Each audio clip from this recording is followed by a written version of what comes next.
Hey guys, in this video, I'm going to go over how to cancel or delete an Autoship through the Chewy app. So we're going to click on the Chewy app to launch it. And here from the homepage, what we want to do is go down towards the bottom and click on where it says Autoship. And then find the Autoship order that you want to cancel or delete and click on where it says Manage Autoship. Now you're going to have some different options, but if you want to completely delete an Autoship so you never get it again, we're going to scroll down to the bottom of the Manage Autoship page.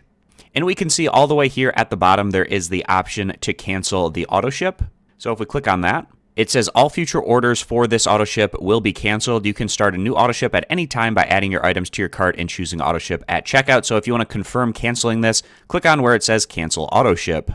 Now beyond that, some additional options that you have is you can adjust the date of your next order, the frequency. You can skip your next order entirely, but then it would resume after that. You can also remove specific products that are in your Autoship as well. So there's a lot of different options to cancel or delete an Autoship, whether you want to completely get rid of it or you can make adjustments as you need. So I hope this video is helpful walking you through the step-by-step process on how you cancel or delete an Autoship through the Chewy app. I appreciate you guys stopping by. Consider subscribing to the YouTube channel and I'll see you back here next time.